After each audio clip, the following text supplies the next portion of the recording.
Olá, eu sou Mariane Roma e hoje nós vamos falar sobre as características das feridas quanto às bordas. E para me ajudar nesse assunto, eu conto com a presença do Lucas Malta, que é mestre em enfermagem e especialista em estomaterapia. Seja muito bem-vindo, professor. Agradeço o convite, Mariane. Bom, professor, já conta pra gente quais são os principais tipos de bordas de feridas e como cada uma delas pode afetar o processo de cicatrização. Os tipos de bordas vão diferenciar entre as saudáveis e as não saudáveis. A gente tem que avaliar a borda num todo. Como é que ela está com relação à sua adesão à pele, se ela está colada ou descolada, se ela está ao mesmo nível da pele, da ferida, no caso, se a ferida está tendo um crescimento exagerado ali no centro e que possa ter um tecido de hipergranulação, e aí a gente tem que tratar o leito para ficar no mesmo nível da borda. Se essa borda está macerada, se essa borda está enrolada, que são as epíboles, se tem hiperqueratose. Então a gente tem que avaliar o que está acontecendo com aquela borda e tratar ela de forma adequada.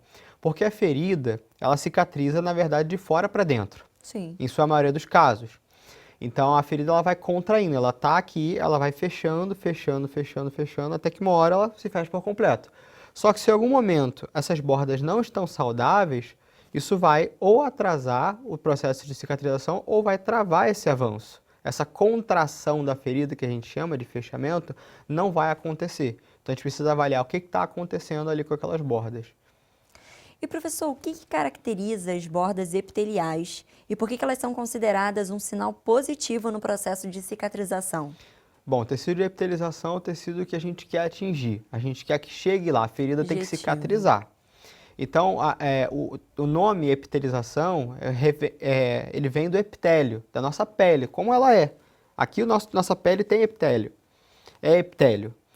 Então, quando a gente fala que uma borda ela está epitelizada, significa que ela está com esse tecido que a gente quer que continue a se proliferar ali no meio da ferida, e quanto mais estiver epitelizando, mais essas bordas vão contraindo. Então, as bordas elas vão epitelizando e vai aumentando esse epitélio até que todo o centro está epitelizado. Isso é um bom indicativo de que a cicatrização está saudável. Professor, e como as bordas de hiperqueratose, elas diferem das bordas epiteliais e quais são os desafios associados a elas no tratamento de feridas? Bom, a hiperqueratose é o acúmulo de queratina em excesso nessas bordas. Muito comum na pessoa que tem úlcera de pé diabético, por exemplo. Então a pessoa ela vai ter um acúmulo de pressão naquela região e isso vai fazer com que o corpo ele queira se defender. Ele acumula queratina na pele com uma forma de proteção, só que esse excesso de queratina pode formar esses anéis, esses halos de hiperqueratose Sim. que a gente chama, que é um excesso de queratina. E aí fica uma região mais enrijecida e aí a borda não consegue se contrair mais, não consegue avançar essa cicatrização. Então a gente precisa ir removendo essa hiperqueratose e também prevenindo que ela se forme. Então, o que ocasionou ela?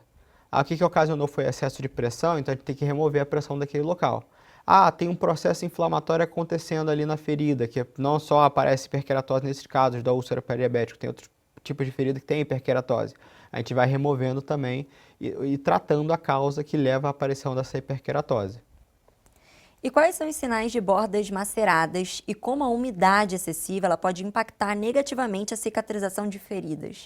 Bom, a maceração ela surge por causa de excesso de umidade. E o principal sinal que a gente vê é a aparência mais esbranquiçada daquelas bordas. Elas ficam mais esbranquiçadas e levemente descamativas também. Sim. A maceração nada mais é do que um dano causado pela umidade. Eu sempre costumo falar assim nas minhas explicações, fazer uma analogia.